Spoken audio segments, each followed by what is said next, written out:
আইয়ুকাত্তালু আও ইউসাল্লাবু, হয়তো তাদেরকে হত্যা করতে হবে অথবা শরীরে ছড়িয়ে দিতে হবে, আও তুকাত্তু আইদিহিম, অথবা তাদের হাত পা বিপরীত দিক দিয়ে কেটে দিতে হবে। এটা আমার বিধান না, আল্লাহ তাআলার বিধান। এই বিধানকে হুনাইনের গোত্র থেকে কিছু লোক মদিনায় এসে নবীজির কাছে বললেন, ইয়া রাসূলুল্লাহ, আপনি আমাদেরকে কালিমা পড়িয়ে দিন। নবীজি আলাইহিস সালাতু ওয়াস সালাম তাদেরকে কালিমা পড়াইয়া মুসলমান বানাইলেন। মুসলমান হয়ে তারা মদিনায় বসবাস করতে লাগলো। এক পর্যায়ে তাদের কিছুদিন পরে তাদের পেট ব্যথা শুরু হলো, পেটে পীড়া দেয়, তাদের পেট ফুলে যাইতে লাগলো, তারা হলুদ বর্ণ হয়ে গেল। নবীজির কাছে এসে বলল, ইয়া রাসূলুল্লাহ, এই মদিনার আবহাওয়া আমাদের অনুকূলে না, আপনি আমাদের জন্য কিছু ব্যবস্থা করুন।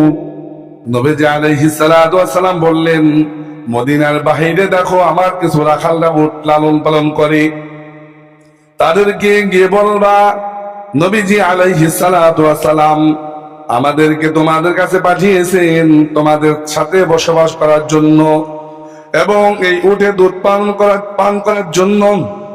নবীজি বলেছিলেন এই রোগের ওষুধ হলো দুধ, উটের দুধ পান করলে তোমরা দ্রুত সুস্থ হয়ে যাবা।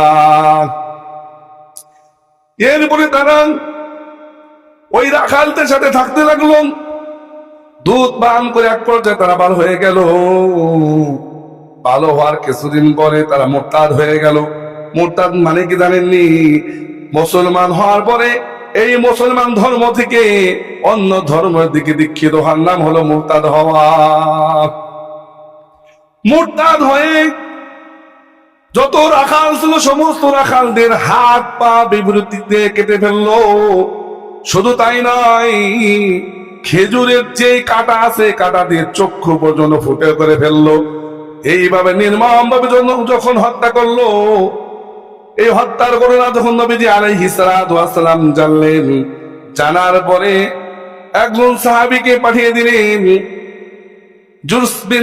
কুরুস বিন জাবের রাদিয়াল্লাহু তাআলা আনহুকে তাদেরকে ধরার জন্য পাঠাই দিলেন। এরপরে কুরুস বিন জাবের রাদিয়াল্লাহু তাআলা আনহু তাদেরকে ধরে এনে মদিনায় নবীজির সামনে উপস্থিত করলেন।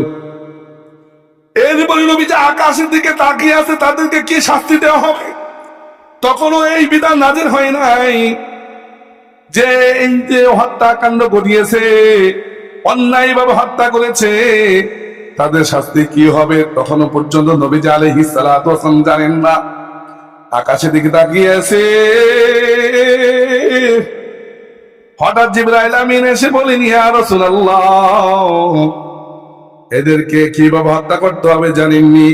সাথে সাথে আয়াত নাযিল হলো, ইন্নামা জাযাউল লাযীনা ইউহারিবুনাল্লাহা ওয়া রাসূলাহু ওয়া ইয়াসআউনা ফিল আরদি ফাসাদান আন ইউকাত্তালু আন ইউসাল্লাবু আও তুকাত্তা'a আইদিহিম ওয়া আরজুলুহুম মিন খিলাফিন আও ইনফাউ মিনাল আরদ যালিকা লাহুম খিজুন ফিদ দুনিয়া ওয়া লাহুম ফিল আখিরাতি আযাবুন আযীম। আল্লাহ রাব্বুল আলামিন বলেন, যারা আল্লাহ এবং রাসূলের সাথে যুদ্ধের ঘোষণা করবে, অন্যায়ভাবে যুদ্ধ করবে, অথবা যারা জমিনে ফাসাদ সৃষ্টি করবে, ফাসাদ সৃষ্টিটা উদ্দেশ্য হলো অন্যায়ভাবে কাউকে হত্যা করা, অন্যায়ভাবে কারো মাল লুণ্ঠন করা,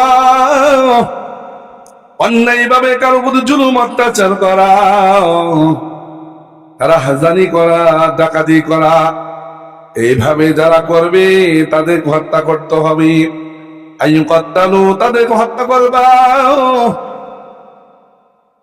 আর যাদেরকে অন্যায়ভাবে হত্যা করা হয়েছে, যেইভাবে হত্যা করা হবে সেইভাবে ওই কাতিলকেও হত্যা করা হবে। আইয়ুকাত্তালু আও ইউসাল্লাবু, হয়তো তাদেরকে হত্যা করতে হবে অথবা শরীরে ছড়িয়ে দিতে হবে, আও তুকাত্তা'a আইদিহিম, অথবা তাদের হাত পা বিপরীত দিক দিয়ে কেটে দিতে হবে। এটা আমার বিধান না, আল্লাহ তাআলার বিধান। এই বিধানকে ফলো করতে হবে। আজকে যদি সমাজে এই বিধান থাকতো তাহলে এত হত্যাকাণ্ড করতো না, কি বলেন ঠিক না? যদি রাষ্ট্রীয়ভাবে এই ঘোষণা হতো যদি কেউ কাউকে অন্যায় ভাবে হত্যা করে তাহলে তাকেও সেইভাবে হত্যা করা হবে, কি বলেন ঠিক না?